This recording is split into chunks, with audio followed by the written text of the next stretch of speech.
Right. Good morning, good afternoon, good evening to everyone who's joining in from around the world to join our webinar. And a warm welcome to all of you. And my name is Bharadwaj Kumamuru. I'm the Executive Director for the World Bioenergy Association. And you're very warmly welcome to the webinar on matching biomass supply and demand cost effectively, optimized aggregation and supply chain efficiency in India. Now, before we go through the presentations of the speakers, I have a few slides to share to inform you more about our association and the work we do. So this is a webinar. We've got an excellent lineup of speakers. And before that, briefly about the World Bioenergy Association. We are a global organization dedicated to supporting the wide range of actors in the bioenergy sector. And our fields of action include mainly three activities: advocacy, a platform for engagement, and a technical knowledge hub. And in terms of our current activities, as you can see, we have a whole lineup of activities for 2024, including various fact sheets on different technologies, webinars, advocacy, but also our statistics report as well. This is a lineup of some of our members, a mixture of all our members that come from around the world. As you can see, it's a constantly evolving slide. We actually have a couple more members who have joined us recently. And as you can see, they're working in both the supply side, but also the demand side of bioenergy. And we work with all types of bioenergy, include solid, liquid, and gaseous fuels. And I've seen in the registration that there's a lot of companies and associations who are part of this, who are interested in this webinar.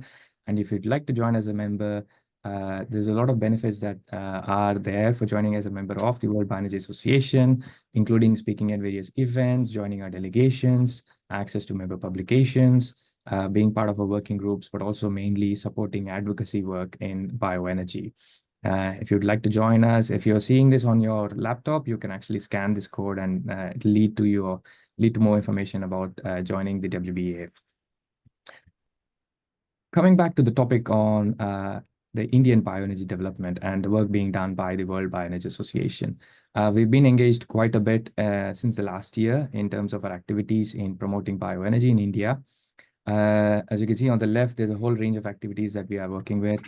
We've organized a couple of roundtable discussions in Delhi and Goa in February. We recently published our white paper on the Indian bioenergy market situation. We're engaging a lot with a couple of ministries to develop projects on bioenergy. We've been having bilateral discussions both with the industry, with both companies and industry groups to discuss the challenges and opportunities for promoting bioenergy in the sector. And the key activity is webinars. I'm sure some of you might have joined our events and webinars previously, but for those who haven't joined, the webinar right now is the third webinar in a series focused towards India. The first one was in early May, which looked at the solutions for reducing coal use in India, and this looked mainly at conversion technologies. The second webinar that we did was looking at densification technologies, that is pelleting and briquetting technologies, and showcasing some of the member projects that are existing in India right now. And thirdly, now we move on to the logistics, the supply chains, the issues relate connecting the supply and the demand, and the various innovations being happening in that field. And with that, I'll stop my intervention and again welcome you all to join this session. And you can ask any questions or clarifications that you might have to any of the speakers in the chat function available at the bottom of your screen. The presentation and the recording of this webinar will be available on our homepage in a few days' time. And with that, I'll stop and I'll give the floor to Mr. Sunil from Biotrend Energy to share his perspectives on the development of his company and the work he's doing on bioenergy in India. So, Mr. Sunil, I hope you're there, and yes, we can also see you. You can start sharing your screen now, and the floor is yours. Sure. Thank you, Bhadwaj, for a brief introduction about WBA activity and specific to Indian webinar series, which is the third in the series today. So let me share my screen with all of you. And good morning, good afternoon, good evening, as per the time zone we are in. So Bhargav, just to reconfirm, my slides is visible to you? Yes, we're visible. Okay. You can see it in full screen, please. Okay. Okay. So thank you very much again for hosting this very important topic. What we are discussing today is aggregation and supply chain efficiencies of bioenergy. So let me, before I share my slides with you, all of you, um, let me give you my very introductory kind of a reflections on bioenergy. As we all know, bioenergy sector in India is in the growth tragedy as such, and there are technology pathway policies, business model and market is very well placed in terms of solid, liquid, and gaseous form of bioenergy in India. One of the critical challenge for scaling up or increase use of this technologies or market, for example, both demand and supply side, is the supply chain of bioenergy, the reliable supply of bioenergy to whichever conversion route one is talking about, is a missing link as of now. And there are challenge, and this topic is very critical and important for scaling up activities on ground. So I will share with you some of my experience in the presentation, and also the activity which we are performing as part of our biotrend energy company. So let me give you. There are four buckets of bioenergy we consider. One is the agriculture waste, the agro-residue, which is coming from the agriculture cycle, which is the most important biomass resource in the country, as it has implication on health and air pollution side if it is not being utilized. Livestock waste, because India has a very highest number of livestock population, so the waste generated out of that is a important resource for bioenergy application. Then, of course, forestry and plantation waste, things like bamboo, pine needles, and lantana, all those kind of weeds, which are important energy resource, is the third bucket. And then the organic or the combustible fraction of useful solid waste, which can be used for energy application, either through anaerobic digestion or through gasification or combustion application. So all these four are broad resource buckets of bioenergy in India. And if one look at the total resource potential, it is more than the coal we use in the country, something around 1,000 tons of coal, which has been consumed by thermal power stations or industry. If you combine all these four buckets, it is more than that. So bioenergy is very important resource for the success of energy transition, what is happening, and to combat climate change challenge in India. Now, this has a lot of few challenges which I would like to express. One, this is dispersed resource in India. It is largely because the majority of agriculture land holding is small, not like big farms in India.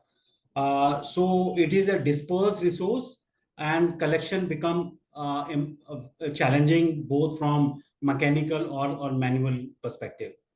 It's a seasonal availability. So whatever investment on the energy system one is making, one has to take consideration the seasonal availability of these biomass, particularly the agriculture residue, which has to be taken in account. So that create additional challenge to the energy systems and the market also.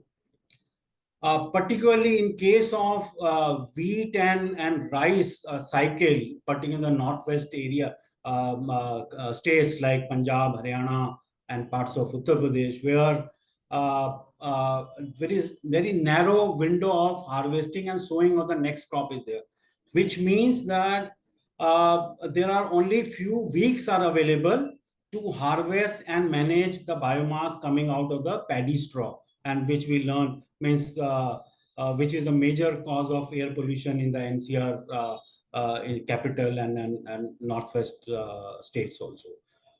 So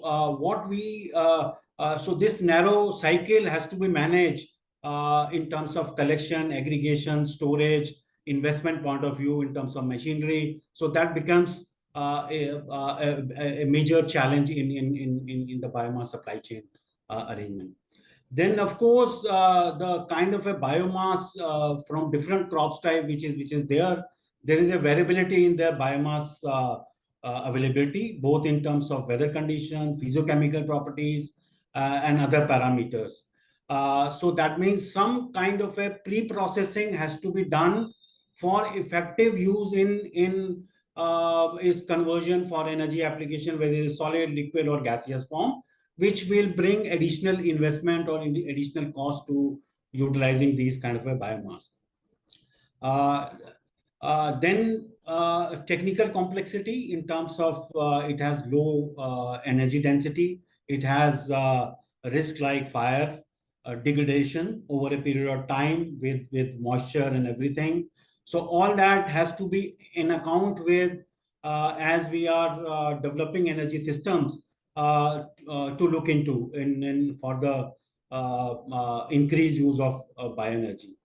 Then as we are noticing that more and more effort is being taken into energy application, so there is a debate called whether this biomass which is coming from farm should be applied for in situ or ex situ application.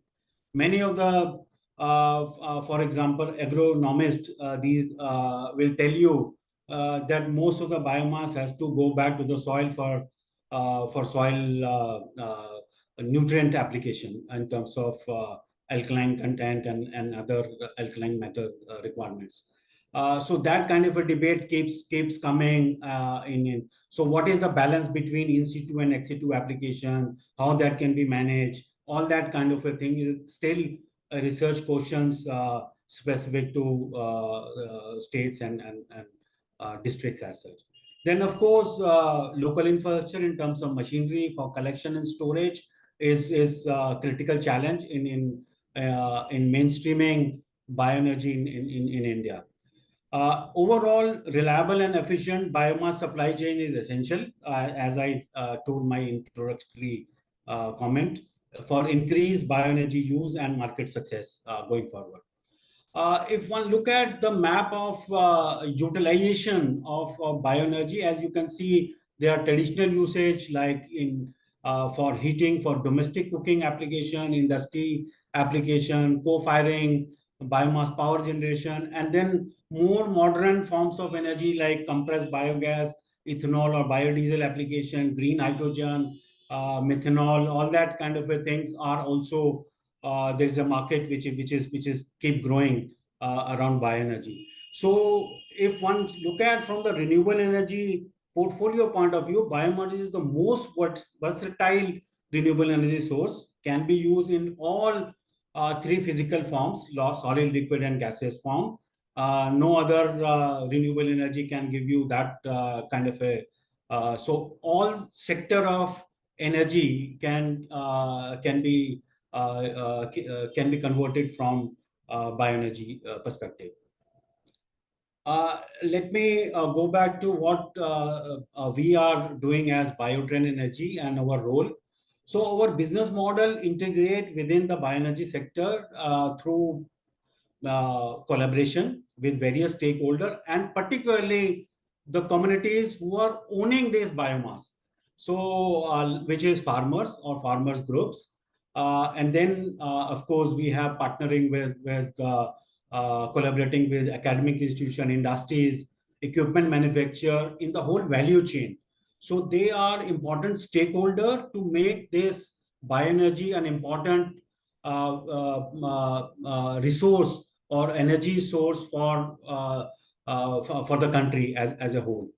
And we are capitalizing on the growing demand of various feedstock, both for energy industry and also thermal power station across state. And I will reflect on some of the states where we are working.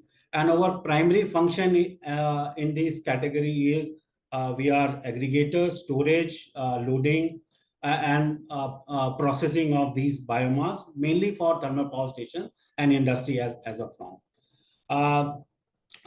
And one of the critical gap in the whole value chain in terms of technical and the management skill, we are bringing into the community level in terms of financing and some equipment, machinery, all that kind of a thing. We, in due course of time, we are also creating a database of various type of major crops which are grown in India, in terms of their technical and the economical parameter of collection at different geography, because the number are very different in terms of each crop types which are available, both in terms of technical as well as economical parameter.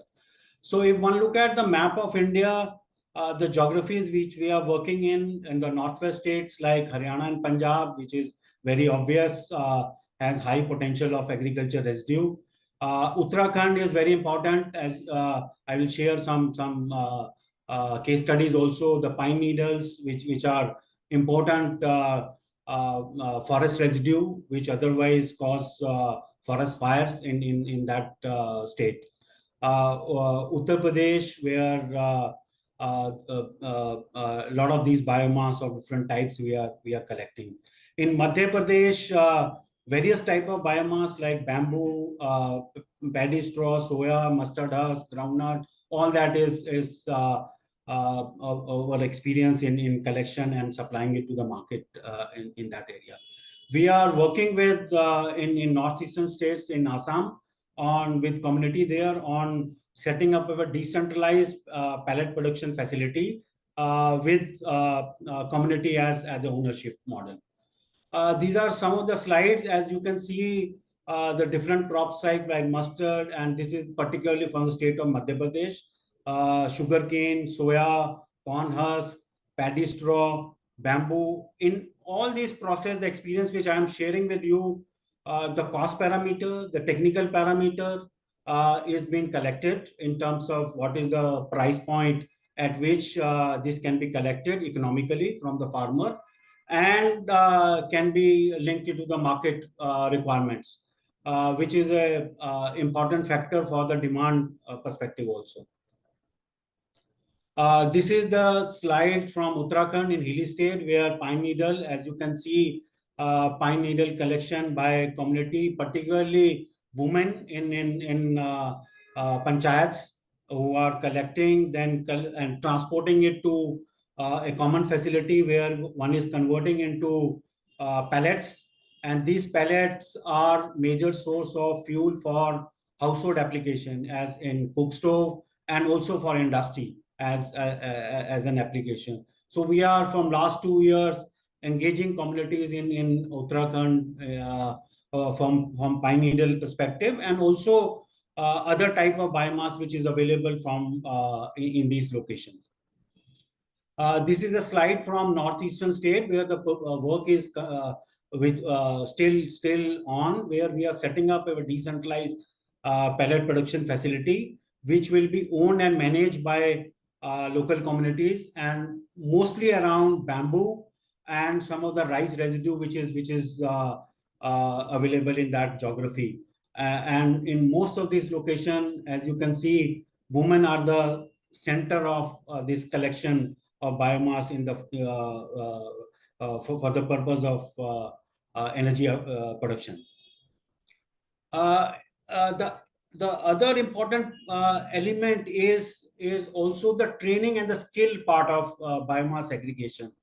So the example I'm sharing is that we, as a company, we have trained about 1,000 farmers who would like to convert their biomass as aggregator or as a depot operator in that geography. So we conducted this 1,000 farmers training, the skilling on baling activity, collection, storage, how to store it safely, and linking it with the market, particularly the CBG market, which is growing in this geography.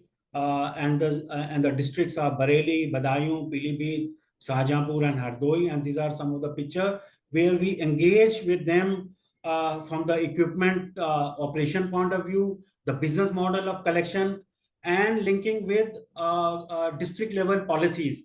What kind of incentive systems are there to utilize this machinery for the application of biomass aggregation.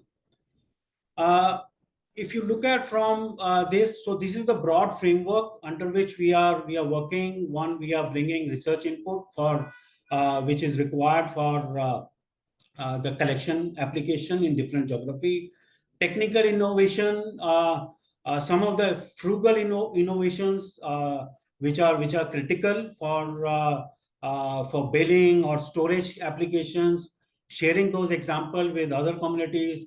So this is the kind of a work. Then local engagement, as I mentioned. Then of course a lot of awareness and sensitization work we are doing with in different geographies where there's a high potential of biomass aggregation, and also there is a demand in that geography. This is a typical institution model, how we work. We engage local communities and provide them the technical and the technical backup support in terms of the engineering and other requirements, linking with their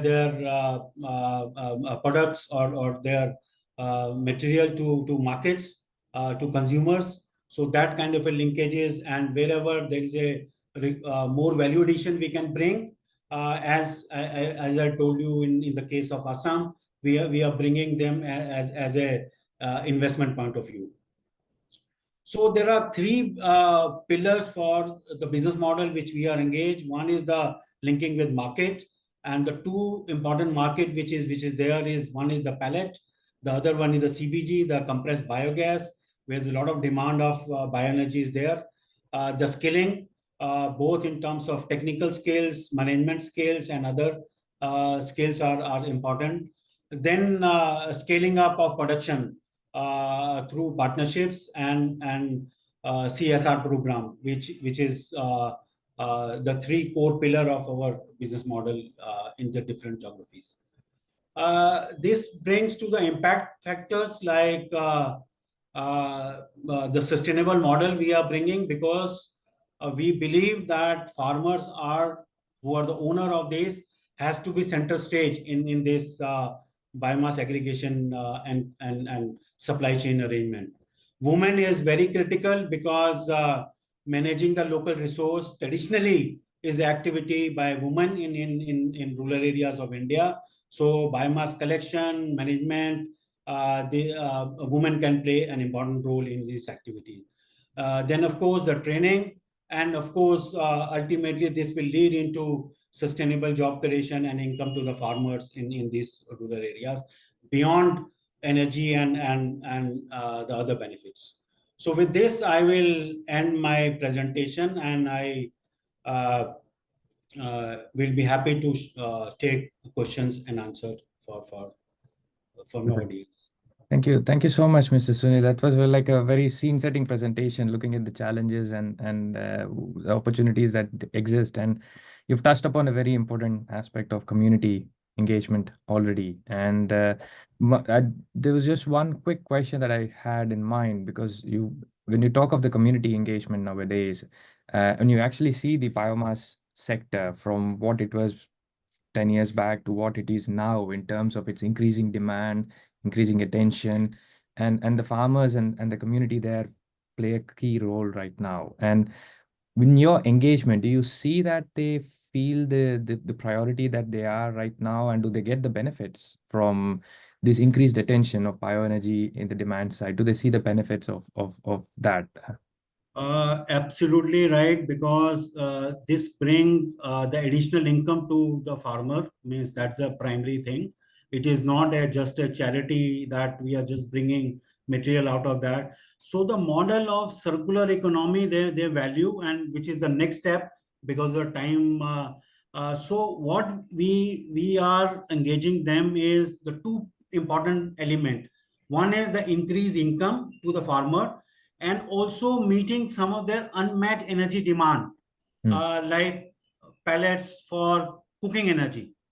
This is an integral part of our sustainable model, because we just don't want to bring everything out of the system Mm. and for industry or to thermal power station, bringing back some of these critical energy needs of the rural areas, and which they value Mm. apart from the and the second important thing is what which I have not presented in the slide is we are trying to convert some of these biomass to biochar, Yes. and that biochar for the soil requirement.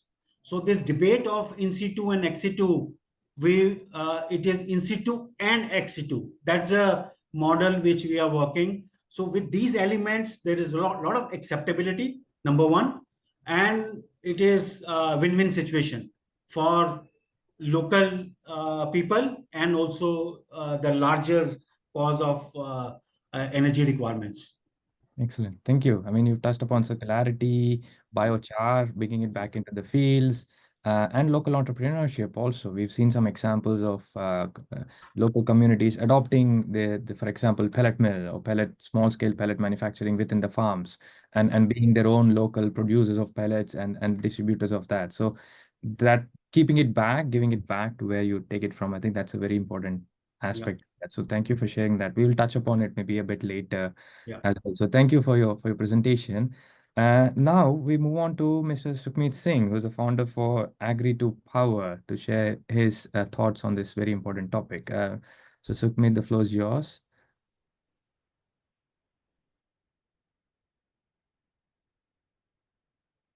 Yeah, hello everybody. Thanks, Mr. Bharadwaj. Is my screen PPT available, visible?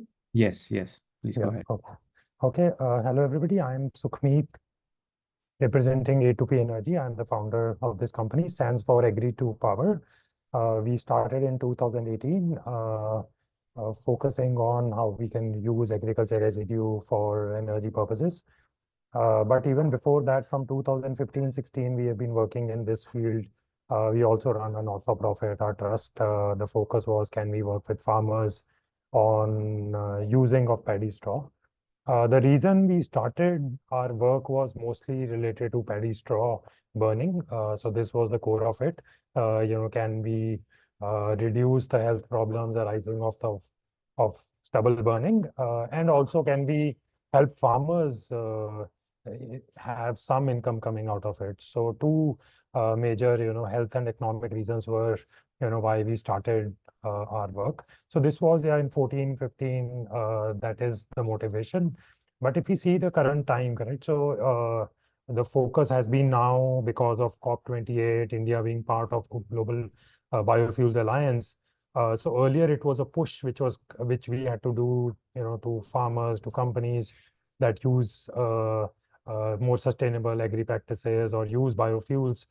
Now we've seen the pull coming in from the corporate world, from the farmers, that can we do something about this? Can we reduce coal usage? Can we increase our biofuels usage, collection mechanisms? So all that now is become part of the board meetings, rather than talk about procurement or energy. So it's gone up to that level. So we have seen a lot of pull now, so which is helping the whole industry now to scale up.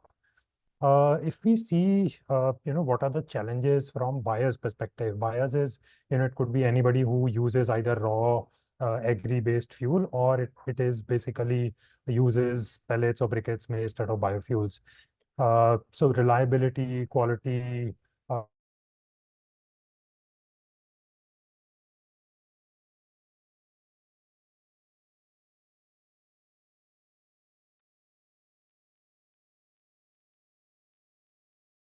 which is, if we are giving 36 or 3,000 rupees or 3,000 kilocalories in any biomass, companies might be able to give you 6,000 rupees on the processed fuel on that.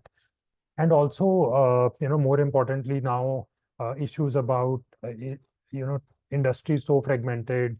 So can we do controlled financial transactions? If let's suppose a company wants to buy 30,000 tons of agriculture residue, the number of financial transactions to these farmers, would be more than 1,000 of such if they start going to the farmer level. So that is another big issue which is challenging in the industry if they directly go, the companies directly go to the source. And most importantly is the impact measure. Uh, if most of the companies are doing now because of fossil replacement, what is the impact in terms of farmer impact, in terms of social, economic. So can somebody give that kind of a verified impact on whatever transactions which are having? Just to give you an example, a lot of projects are being allocated where there is very high availability of agriculture residue. Uh, but there has been instances where the agriculture residue from nearby places is not getting used, but it's coming from very far off places. There could be multiple reasons on that. But can we do an impact measurement of such projects which are allocated specifically on usage of agriculture residue of particular areas? All these are challenges in terms of if we have to procure either agriculture residue or processed fuels from agriculture residue. Now, that was on the buyer side of it. Now, if we see from a seller's point of view, so there are two main sellers if we talk about this biofuels industry. One is farmers, and second is the manufacturers of the biofuels. Now, from a flow perspective, farmers is that they have their crop harvested, and after that, whatever is left, now, either the farmer itself would collect that, put it into bales or consolidate that and sell it to an industry, or there could be middlemen, which are doing this activity. Sometimes it requires a lot of machinery around these things. So farmers have their own challenges. They say that, okay, there is no structured selling. So if I am having a 5-acre farm, is there a viability of me collecting? Is there a demand for that? So that's one of the key reasons why farmers still resort to a lot of burning. No discoverability on multiple buyers, correct? So if I am in one geography, sometimes I know only one buyer, and that the price is controlled by that one particular buyer. Is there a more bigger market to that? That is one of the biggest challenge which farmers face, and that's why burning is an easy solution for getting rid of biomass. So that's where I would say still 30-40% of the biomass ends up.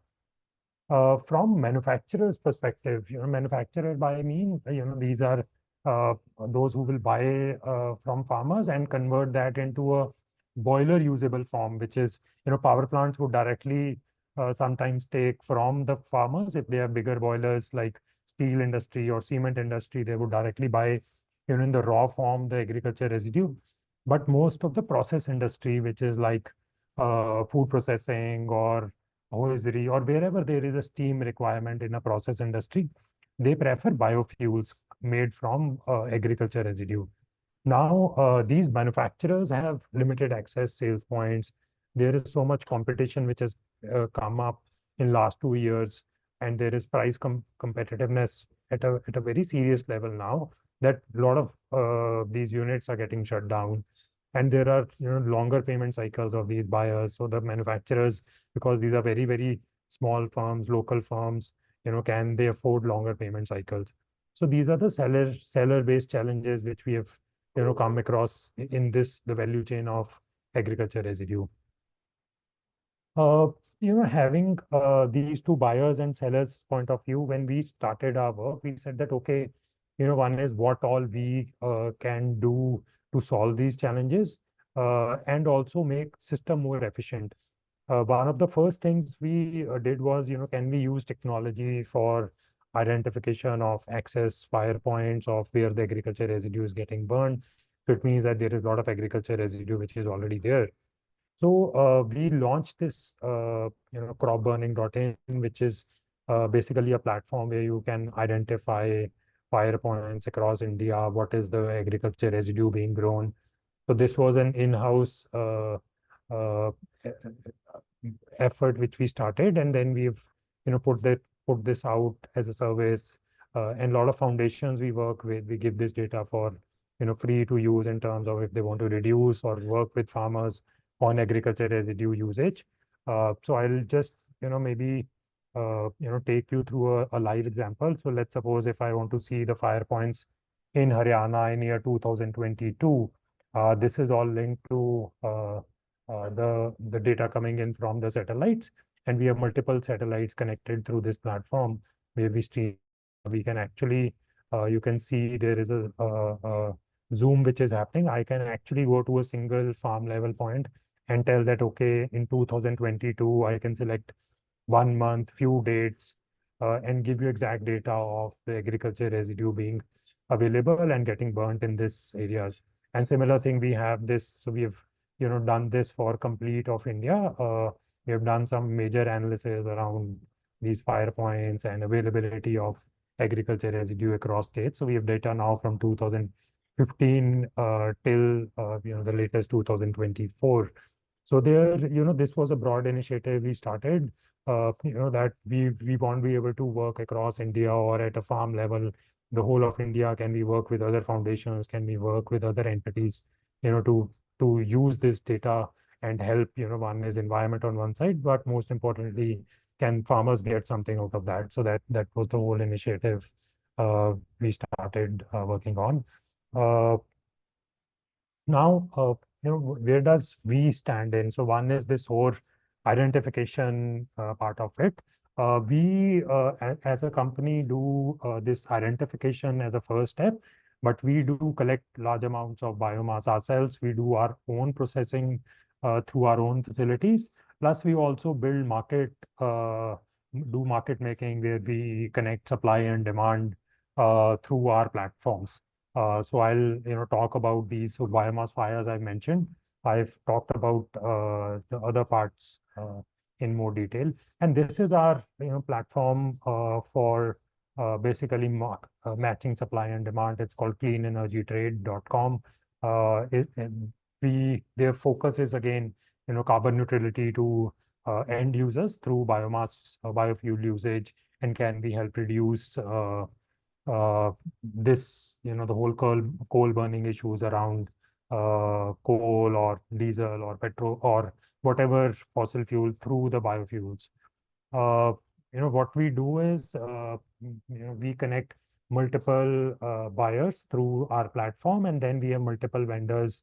So it is not only just the supply part of it, but we also do, vendor assessment, where the area can be located in terms of, depending upon where client wants the material, we can give a lot of suppliers, be it farmers or biofuel manufacturers. And then we also do an impact measurement through the platform itself. This is more details on our platform. It is basically RFQ generation, real-time bidding, negotiations, and live alerts, invoicing happens, everything through the digital platform. The idea here is that whatever pain points we discussed in the initial 2 slides, can we use technology to work around these things. And ESG reporting is one of the key things which we have integrated.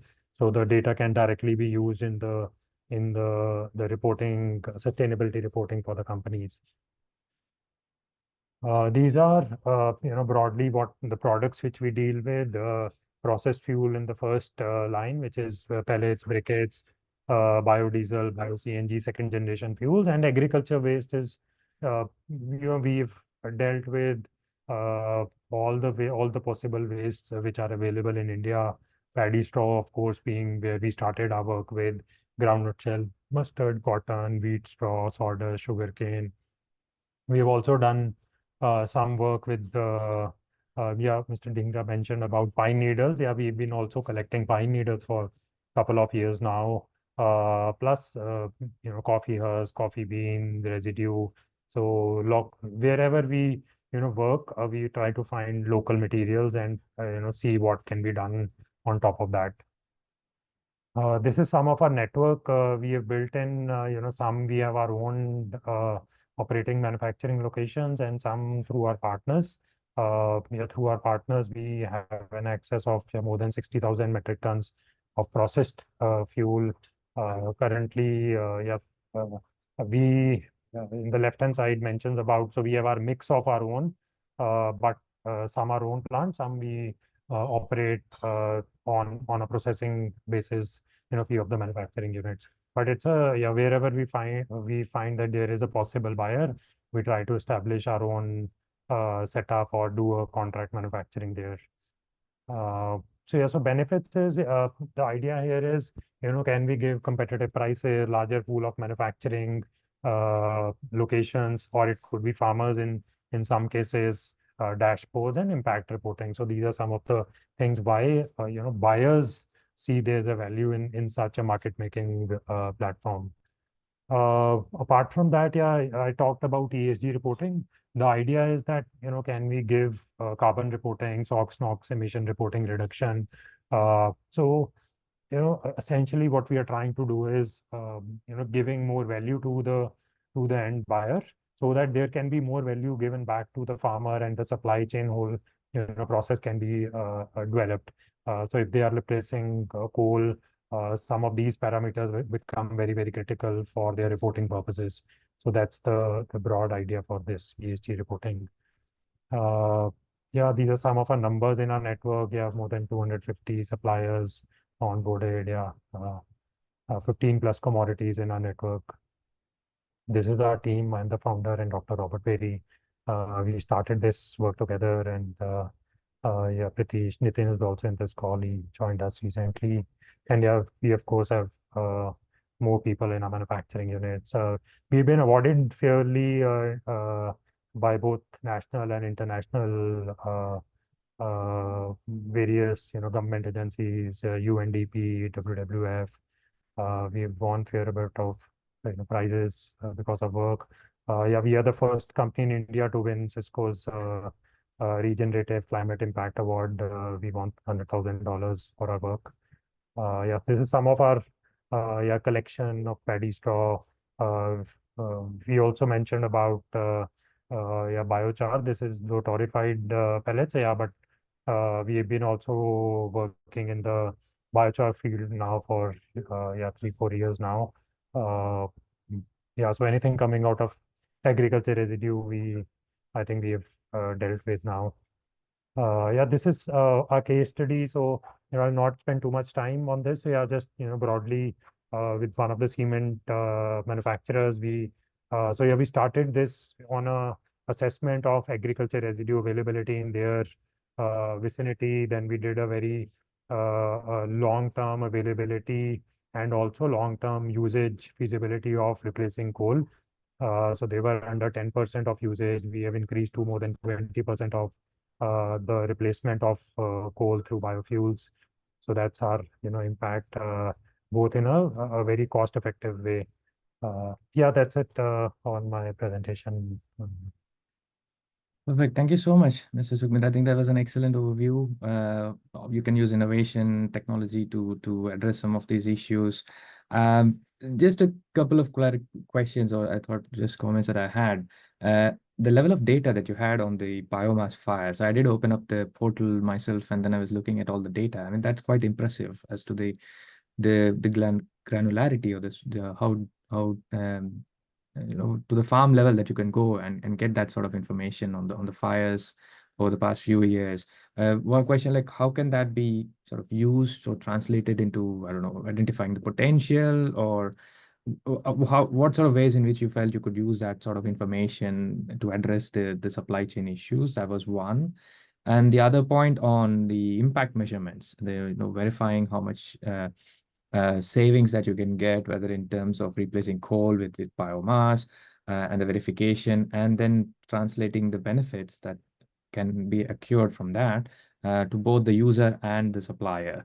A little bit more information, like what sort of data that you use what sort of data that you measure, and how can those benefits, or what sort of those benefits do they exist, and how can that be translated to both the user and the supplier from your experience? Just a bit of clarification on that.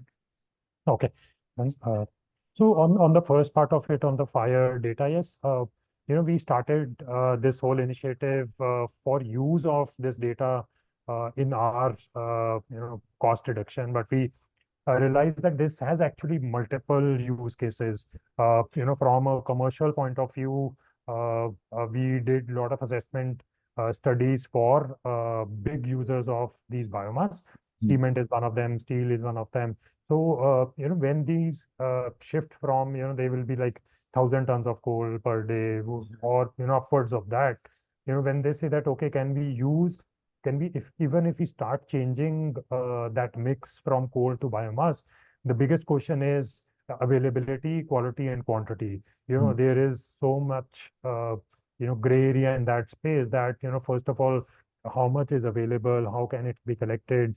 So what we have done is we've worked with clients in a more partnership way, use this satellite data and said that, okay, in this season, month by month, we have given them data that, okay, this is the agriculture residue available, this is getting burnt on the field. And, you'll be surprised to hear that every state, there is some burning which is happening, though, only North India gets highlighted.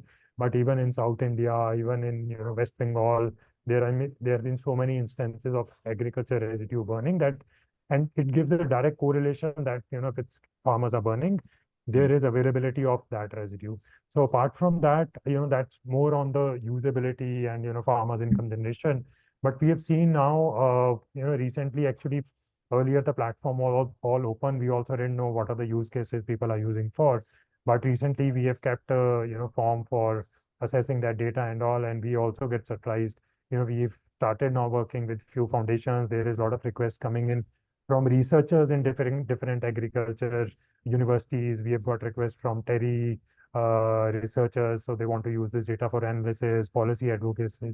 So I think data is there, and it's been now 4 years. We've spent on that platform, enriching that data, identifying from on the ground that what is being shown, is it correct? So a lot of validation which has happened. So now we find so many use multiple cases. Broadly the focus is that can we help reduce agriculture fires and help increase farmers' income? That's the broad motive. Second was on the impact measurement. This is a two-way, I would say, street. One is that we started building impact measurement on what we have done and also work with clients on that. But now, more importantly, it is now coming from the user's point of view. There are multiple points on impact measurement. One very important is being the source tracking of what they are burning. Are they, the companies are worried about, if they are not burning any forest wood or restricted area commodities. So all that becomes part of, very critical information. So, we give them this impact reporting, that what are they burning, from where which field the residue came in. So that's, part of the usability part of it. Second is, the whole employment generation, if how many people were employed during collection, all that becomes part of the reporting. Then the environmental impact in terms of SOx, NOx reduction because of coal replacement, and the whole environmental impact around that. So I think that's a need of the hour, which we are trying to, bridge through this whole impact reporting. Excellent. Thank you so much. I'll definitely go through the site again, and I think there's a lot of information there that's collected. But thank you. We'll probably come back again after all the presentations. But thanks for your intervention. Next, we were looking. I mean, when we had presenters and speakers from India, we were trying to think of an example outside India, somewhere in Europe, of an innovation or a development which helped solve one of the critical issues of supply chains. And Lithuania is a fascinating example of how a very small country has moved all the way from using natural gas for heating to almost completely biomass in the span of 10, 15 years or so. And I think one of the key players, and that one of them which we've been following quite some time, has been Balpool, and they've had a very successful development of developing such kind of a marketplace to connect the suppliers and the buyers. And having said that, very pleased to have Thomas from Balpool joining us and sharing their perspectives on what's happening in Lithuania, but not just I think in Lithuania, but around in Europe as well, and their experiences in developing such kind of a for a marketplace for bioenergy. So Thomas, the floor is yours. Yes, hello everybody. My name is Thomas, and today I'm representing the biomass exchange bulk pool. And I hope you are helping me with presentation. I see it now. Can you try to move to the next slide? Or... Yes. Good. Yeah, please go ahead. So, 1 second. I will come back for one slide. So I will start. Who are our shareholders? Actually, the bulk pool was created by 2 companies. One of them is the biggest energy company in Lithuania who controls electricity and transmission grids in Lithuania, and another is Klaipėdos Nafta, EN Energies, which operates oil and LNG terminals in Lithuania. So actually, both of those shareholders are governmental companies. So actually, indirectly, bulk pool also is governmental company. And on top of that, we are controlled by Lithuanian National Energy Regulator Council. So actually, full transparency and full accessibility to the company owners and management. So bulk pool is operating since 2012. We have on our exchange more than 600 participants. All the contracts we do on exchange are with delivery included. So we do not do financial transactions or financial contracts, with real delivery. And we have completed during those 12 years more than 60,000 contracts. And when I say completed, I say that everything was delivered. Actually, during the 12 years, we have failed with 2 contracts only. So this is very high success rate and very low risk for those who selling and buying the biomass through the exchange. How we made our platform? Actually, we think that sourcing of biomass is the job for professionals. So actually, we also wanted to create the professional platform for real professionals to do it, in professional way. Why?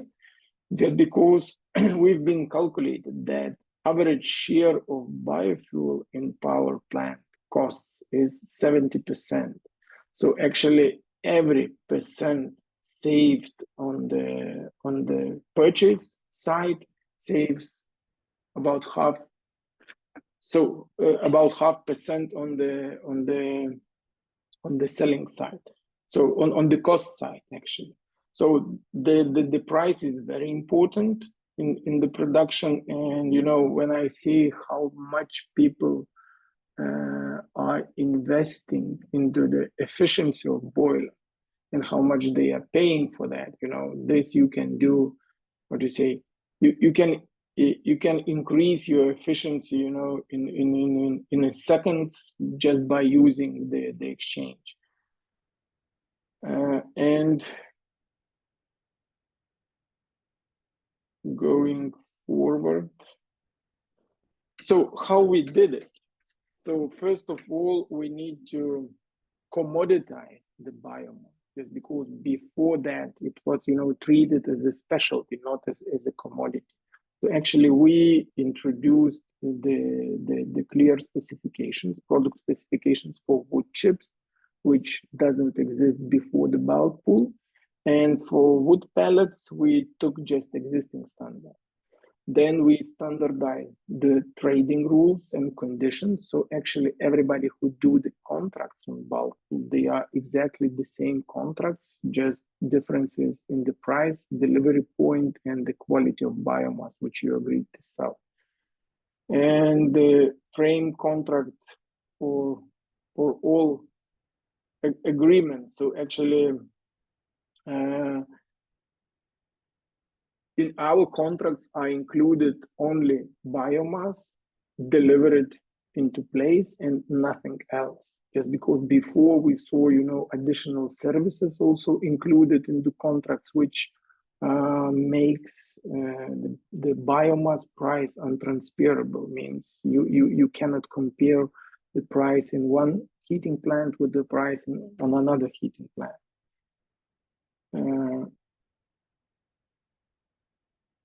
Moving forward.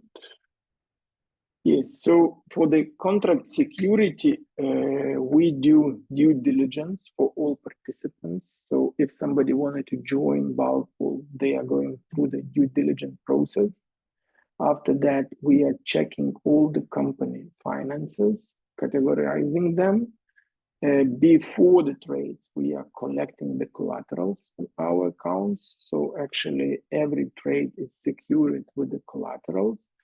And I would say the biggest impact on the contract security makes disputes handling and contract portfolio approach as an exchange. So actually we are handling internally all the disputes and advise, parts how to behave in the contract execution. And we had maybe only one deal which went to the court, and court decision also was that bulk pools advice need to be followed, and court decision was exactly as a bulk pools advice. So actually we have almost zero rate of the disputes which went up to the court. And what makes the strongest part, the contract portfolio approach. So actually, if some suppliers or buyers want to cancel the contract, actually they cannot cancel one particular contract. They can cancel only all portfolio, just because if they fail with one contract, we are closing them from doing another contract. So actually this visibility of participants in the contracts is very valuable for the whole society, and also it's it makes participants very responsible for the contract execution. So just because we increased number of suppliers for most of buyers, we need to make our platform convenient, and actually we created many convenient things. It means that we digitalize the process, we digitalize the trades, and our participants don't need to have any software, or minimum amount of software what they are operating, just because they can operate on our platform. And actually what we have integrated sustainability matching. So if sustainability certificates are required, we are checking online, do suppliers have this, are those valid, for how long, means does it complies with the contract duration. Also suppliers are agreeing about delivery schedule on our platform with unique passwords and usernames, so we see who was representing the supplier on that time. 1 second, I lost my presentation. I need to find. Okay. Something happens with my presenting view.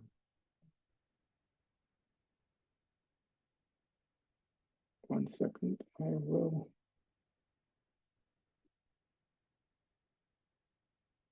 come back. So yes, quality reports also can be agreed on our platform. You don't need to send each other mails. Invoicing is done on behalf of seller to the buyer. again, we are acting as the secretary of seller, and there is available financing. It means factoring if you want to get your money faster than payment term on the invoice, and of course the reliable data availability. Actually, we are providing data for all our participants that they can do informative decisions as professionals, not as just strangers pushing the buttons on the platform.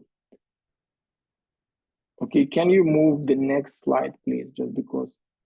Okay, so what we got the positive effect on all the industry. We didn't count it in the very beginning, but it came, as a bonus that industry standards were rising. So actually, when we are meeting some buyers or sellers with the higher standards than exist on our platform, actually we are rising our standards, and on the same time, all the standards in all the industry are rising. So if newcomers are joining our platform, they getting all the standardized processes in place. They just need to implement those into their activities daily. What we see that there is rising really efficiency in operation. So actually, our suppliers don't need to hire the most expensive staff as a salesman who is responsible, for the relationship with the buyers.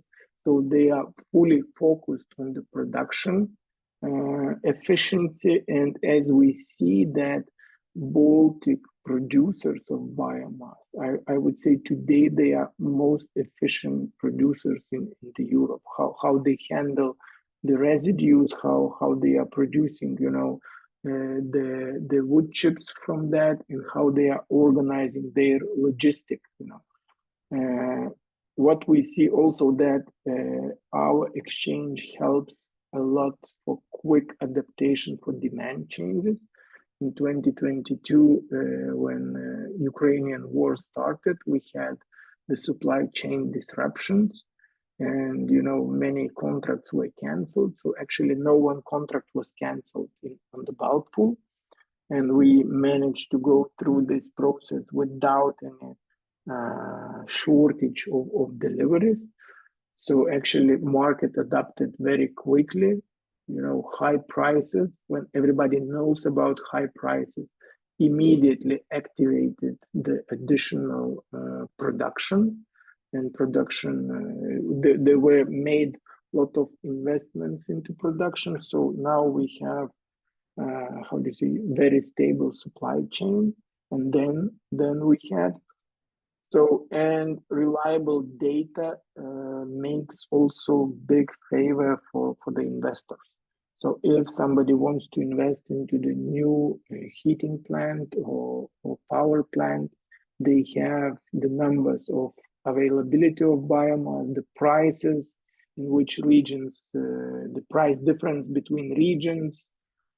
So it's really, really easy, accessible commodity became the biomass.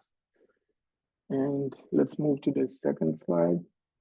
So, and key success factors we would identify means what without which would be impossible to create such an exchange or such a platform. Actually, this is independency, that we are not representing any interest of the buyers, and we are not representing any interest of the seller. So this gives us enormous trust from the industry.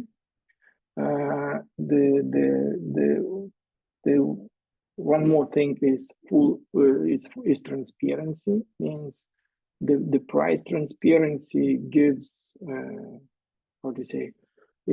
being transparent pays a lot. Again, this is about trust and about participants, and constant improvement of our software also is always needed, just because, you know, situations are changing, additional products emerging, and industry standards are rising. So we also improve ourselves, you know, improve our rules and ourselves, you know, every year. So this helps us to develop ourselves and to become, you know, the significant player in the Baltic region. And actually, our price indexes are followed, you know, in all the Europe, and all the Europe is deciding the direction of the biomass prices on the bulk pool index. Okay, let's move to the. So this was the last slide, and there are my contacts, just for those who have a question. And this is the end of my presentation. So looking forward for your question. Yeah, perfect. Thank you, Thomas, for sharing your thoughts on bulk pool. And what's been impressive is, first of all, the high success rate. You said about 2 out of 6,000 contracts that were not done. I mean, that's a pretty high credibility also in the process. One quick question. I couldn't go through the questions in the chat because I was handling the presentation as well. But one thought, you had this map on Europe, and then you've been expanding outside the Baltics. I know you're here in Sweden as well with the Swedish Bioenergy Association and so. But just curious, how does that work in sort of expanding to different regions? Do you set up individual exchanges in those regions? And how does it, what's the key criteria when you look at, is that policy? Is that by feedstock availability? What's the key criteria that you look at when you look at these expansions? And secondly, any agro-residues or agricultural commodities that you have touched or tried to experience before? Is that part of your discussions in bulk pool? Because I know you predominantly wood chips and wood pellets, and I can understand, because they're a very, you know, internationally traded commodity, not a specialty, as you pointed out. Agro-residues, has that been something that you've touched upon before also? So expansion and agri-residues. So actually, talking about expansion, we are expanding, you know, to the neighbor countries, just because we see that our new participants see the value of trading only if they can get the counterpart. So actually, our expansion is limited of the delivery distance, and by those steps we are expanding ourselves. So actually, we have active trades in Lithuania, Latvia, and Estonia right now, which you saw on the maps. We have participants who are using our data, and today we are actively working on our expansion into the Poland. So, and talking about agro-residues, just because Baltic countries, Lithuania, Latvia, and Estonia are rich with the wood biomass. So actually, in our countries, agro-residues are not used at all. Means there are no boilers for that. Maybe some very, very, very small with very special locations, and you know, just because the number of users are very limited, so also the number of suppliers is limited, and this is not the case for the exchange.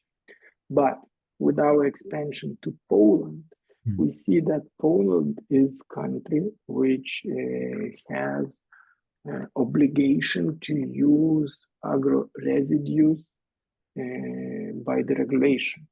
So they must use 10% of all biomass. It should be agro-biomass. So we see ourselves that we will expand in this way, but you know, first we need to take those 90% woody biomass, or significant part of that, and of course, when we get the customer buyers who requires agro biomass and they are happy with our services, we will include products into our exchange. Thank you. I mean, even though, as you pointed out, touches more on the woody biomass side, but the development that you had over the past 10, 15 years, developing standards, transparency, dispute resolution, these are all very common issues for any marketplaces or exchanges for any commodities in any part of the world. So I think that's a very good learning to take away from your presentation. So thanks for sharing your thoughts, Thomas. And then we move on to our final, last but not the least, Mr. Ashwin from Biofuel Circle. We've been following your developments for quite a while, and it's an excellent development and excellent company. And I look forward to you hearing your thoughts on how your company is helping bridge the gap between demand and supply. So, Mr. Ashwin, the floor is yours. Thank you, Bharatwaj, and very nice to be here. A very good day to all the participants and my fellow speakers as well. Let me just share my screen.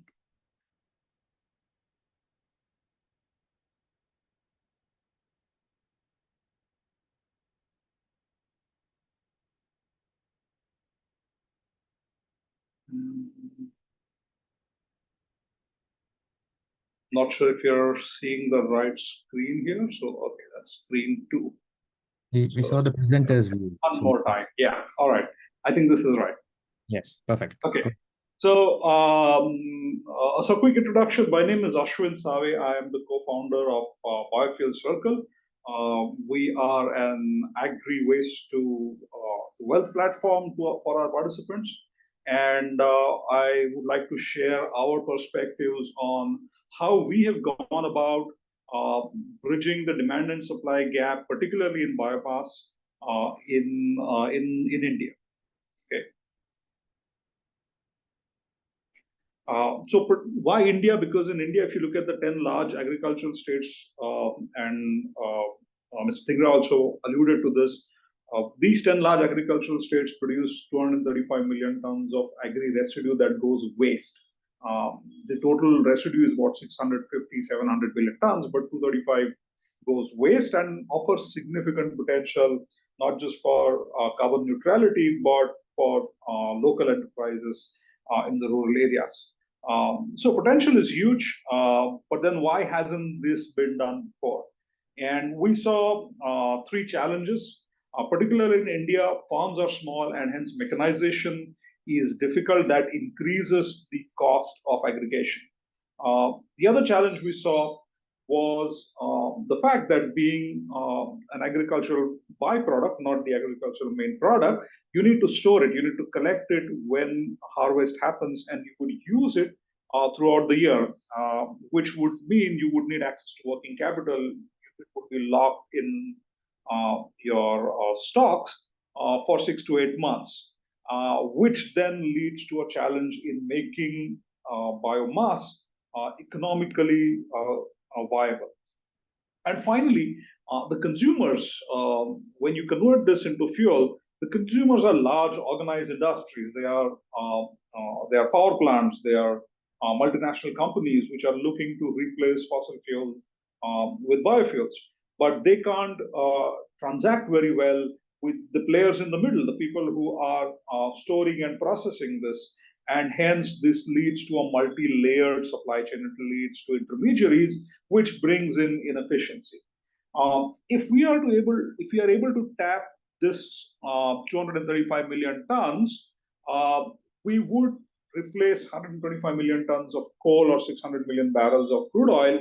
But unfortunately, that does not happen. And as Pete G also pointed out, that there are massive instances of crop burning that happen particularly in India. So our approach was to create an organized supply chain to address this challenge. And to that, we have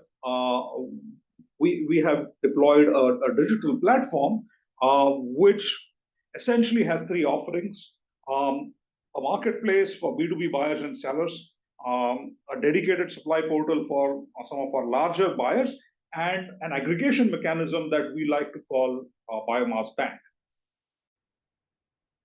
So the breadth of our offerings includes an ability to buy and sell, and I won't dwell a lot over here, but an ability to store, equipment rentals that enable mechanization, access to finance, because a lot of our participants, due to the nature of the transactions, do not have access to competitive finance. Since the platform aggregates demand and supply, it can make deliveries or logistics available at a much lower price, and most importantly, access across the supply chain to all participants. In a sense, addressing the three challenges that I spoke about. Now, I'm going to talk about a few of these elements, which are our interventions in an attempt to reduce the cost of aggregation. And the way we saw it is aggregation, due to the small nature of farms, is necessarily a distributed activity. And hence, our approach has been distributed rural warehouses, which not only are a place to store and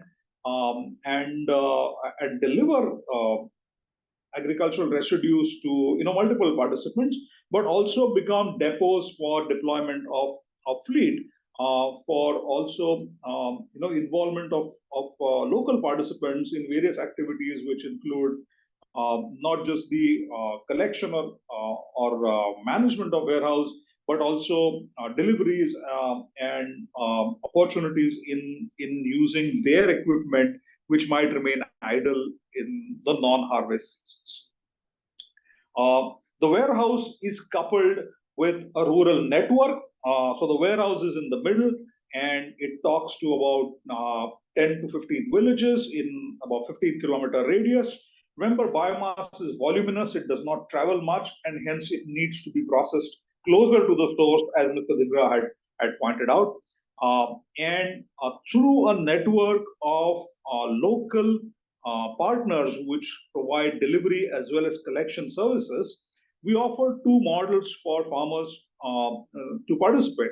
One in which they could walk in with the material, the residues from their fleet, or they could book a collection service through our digital tools, which include mobile apps, it include bots, which you can use and you can converse in your local languages. Our bots can talk in every Indian languages and potentially in all the global languages as well. And so this allows a participative mechanism which then brings in agricultural residue to this collection center. And from here, it could be sent to either somebody processing this into briquettes or pellets, solid biofuels, or into compressed biogas for automotive as well as industrial use. So a key piece of this is the ability to connect with farmers, and through multiple touch points, which include our mobile apps as well as interactions in person, which involve awareness building. It involves skilling in use of equipment, in providing opportunities to own or operate equipment that is necessary to aggregate in the time that is available for collection. So these are some of the interventions that we have done on the rural side, which enables bringing in more agri-residue into the supply chain. The challenge is there is demand, there is potential, but these have not been connected. The use of our digital tools is a way by which we are able to increase scale. So, for example, we have operators who are our local partners in these warehouses, and for them, in order to reach farmers in, let's say, 5 villages, traditional methods would have been personal outreach or phone calls, whereas now our tools allow them to reach 15 villages and talk to a few thousand farmers, bring their data in, schedule a pickup, schedule a whole set of activities which involve clearing the farms to densifying the biomass by way of bales, and as well as scheduling a pickup and getting paid digitally as well. So full traceability, for all participants and full accountability for all participants in the supply chain. So this is some of the work that we have been doing in the sourcing side of it through our module, which we call the Biomass Bank. On the other side, for our B2B participants, for our industrial consumers, a marketplace that allows them to source biofuels, allows them a choice architecture. And Thomas, to your point, this is some of the work that we have also started towards standardization. And I do appreciate and would be keen to learn from you how this has helped accelerate the adoption and accelerate the transactions that happen via the platform. Particularly in India, the challenge has been in standardizing fuel. There are preferences, and preferences tend to go towards certain commodities, which might end up ignoring the fact that there are local agri-residues, local biomass commodities available to you, but you may not have explored them for whatever reasons. So that's a quick summary of what we do and where we are right now. We are present in 5 states in India. We have close to 1,200 subscribers, buyers and sellers. There's some of the logos of our participants. And we have moved 500,000 tons of biomass on the platform, which amounts to about $33 billion in terms of GMV. And that's what we've been doing so far, both on the biomass side and the biofuel side. So this is us. my.biofuelcircle.com is our platform. And I thought I'll use a fewer slide and spend more time happy to answer questions. And yeah, I'll also leave my contact details in the chat if you wish to get in touch. But thank you for listening, and looking forward to your questions as well. Yeah, perfect. Thank you so much. That was a very sort of brief and on the point presentation. Covered a lot of topics. Definitely. There are just a couple of questions I had on mind. One was, at least on the last slide, you had a mention on carbon markets. Yes. If you could briefly expand a bit on how you're working on that, how can you tap into the carbon markets in this work, Sure. and the second point on scalability. For example, you mentioned the small networks of for the 10 villages and 10 to 15 kilometer radius. So is that sort of like the sweet spot for your kind of work? And how can that be sort of scalable? Would it be like 1,000 of these networks, or could you expand that maybe to 100 villages or so? Would that be more convenient? What's the scalability to such kind of models? How does that work, and what's your thoughts on that? Sure. Bharat sir, you have both very good questions. I'll start with the second one first. And look, we believe that biomass is necessarily a local market. And so the approach to that would be to create multiple clusters. So, for example, right now we operate in 24 clusters of these smaller units, and we expect to scale that number significantly in the years to come. And the reason being, densification or conversion is necessary to reduce the cost of transport. Otherwise, the value of your goods is going to be less than the cost of moving them. And hence densification and local consumption. So local consumption. If you're converting them into pellets, can you use them for local cooking? If there is a biogas plant nearby, can it power the local automotive requirements? Can it pump into a gas distribution grid? If you're doing briquettes and pellets, look, they do travel further, but one would need to connect them to the right industrial clusters.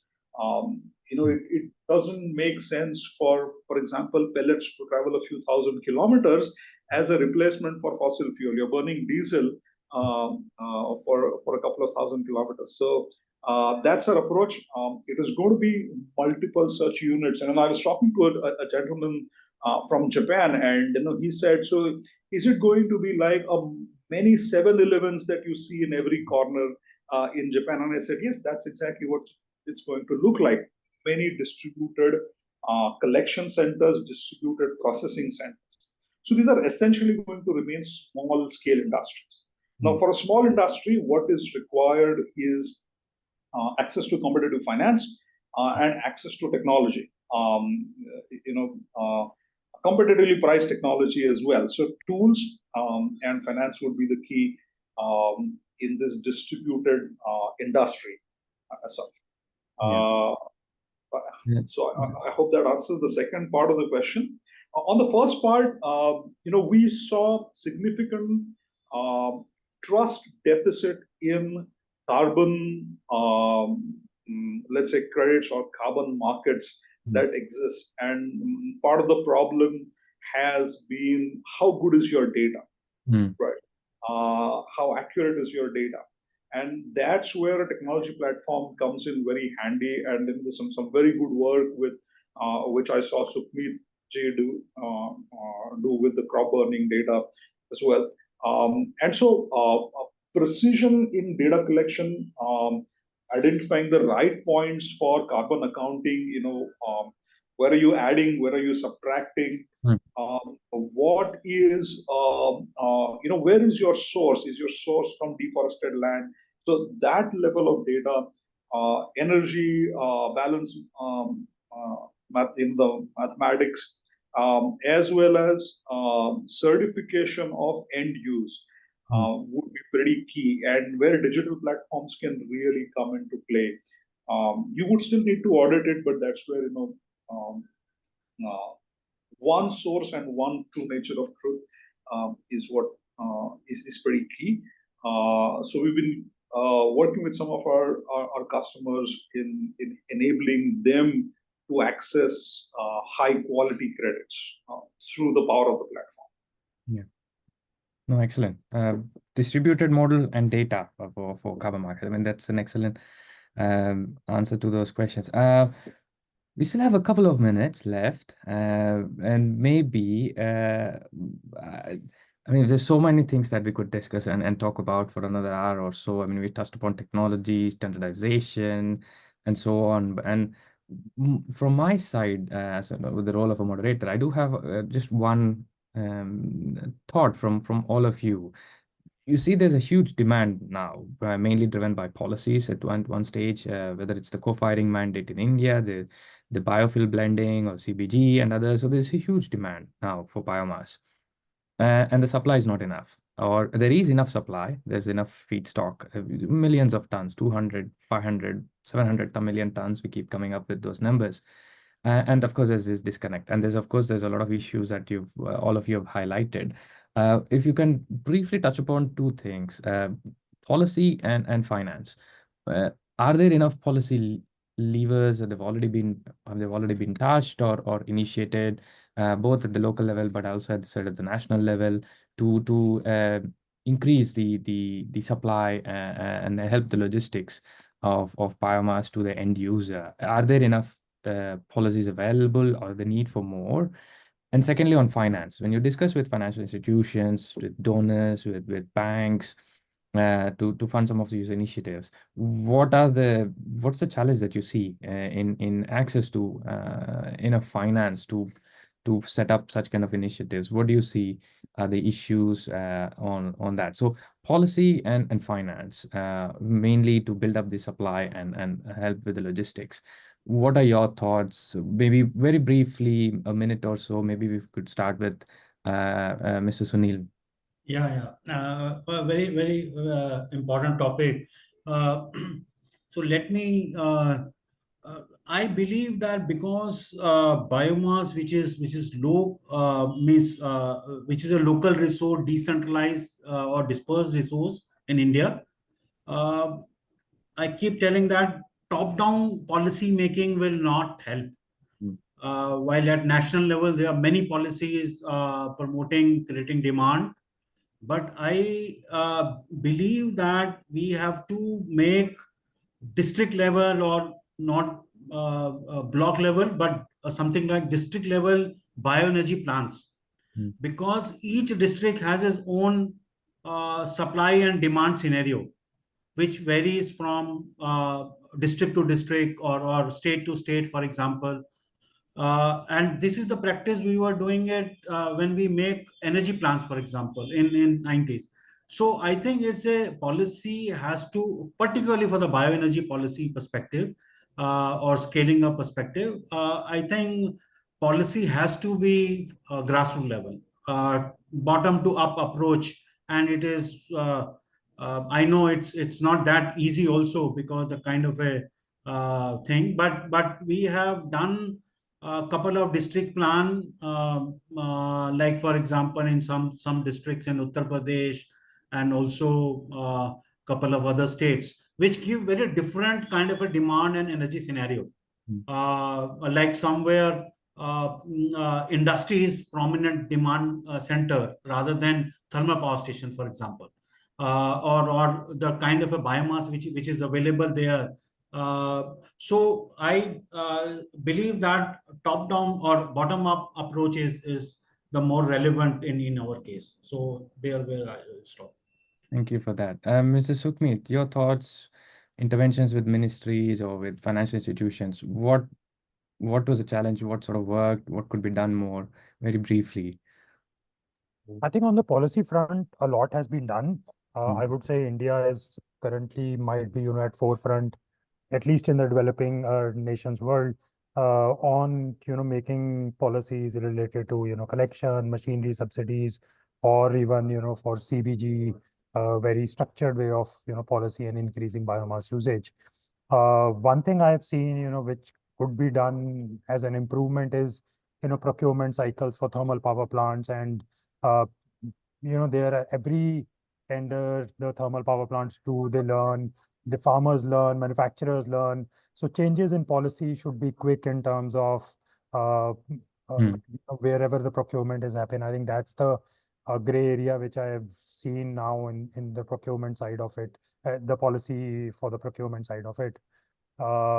Finances wise, I guess there are now, there's enough support for buying machinery from consolidator perspective. So I don't see there as a challenge. Obviously, there could be issues of credit worthiness and all, which is, there for all the sectors. But as such, I feel there is enough support. Yeah, perfect. Thank you. Thomas, maybe a slightly different version. Policy and finance, how have, say, briefly helped for you in Lithuania to develop such kind of a exchange? Actually, policy helped a lot us to develop ourselves, just because Lithuania introduced the policy that if you are governmental or municipal organization, you need to prove that you are buying biomass for the market price. So actually you are allowed to buy it anywhere for bilateral contract, but please bring the price and show that you are not spending, the governmental money for more expensive biomass, and this helped a lot. But in my personal opinion, I would say means we need to have regulation, but we need to have it very brief and with a good execution. Just because if we have many rules, or many regulations, they overlap each other, and making ways to avoid that. And I'm also the big believer of transparency. Means the maximum transparency helps to develop and execute those regulations. So if we have governmental companies or municipal companies, they need to declare publicly how much they are paying for that. Yeah, transparency, very important. Thank you. Ms. Shwend, you're the last word from your side. So I would agree. I think there is the policy framework is good. It's in place. There could be minor disconnects, and in our opinion, some amount of coordination at regional and national level. Federal and state differences could exist, and there is potential for learning and aggregating this information. What's worked in, let's say, in Uttar Pradesh, what's worked somewhere else, and can we combine this, put this together, and have a collection of best policies or best practices that could be very interesting, thing to take forward. Excellent case studies. Probably something that we could work with also. Anyway, we're slightly over schedule, but first of all, again, thank you all especially to the speakers, to sharing their perspectives, and to the participants who've joined in. There were a few questions that I tried to formulate and put on, but if there are any further questions, you can definitely get in touch with all the speakers afterwards. As I've pointed out, the presentations and the recordings will be available on our homepage and will be sent to everyone in a few days' time. And this sort of comes to the end of the third part of a 3-series webinar focusing on India. For the summer period, we are developing a few more webinars for the autumn, starting from September onwards. So if any of you have any thoughts of topics that we need to address, please do send it to us, and we look forward to seeing you all again soon. So again, thank you from my side. I hope it's been informative, and we'll definitely keep in touch with all of you going ahead in helping solve this very critical issue of supply chains in bioenergy in India. Thank you, and have a nice rest of the day. Bye. Thank you very much. Thank you. Bye-bye. Bye-bye.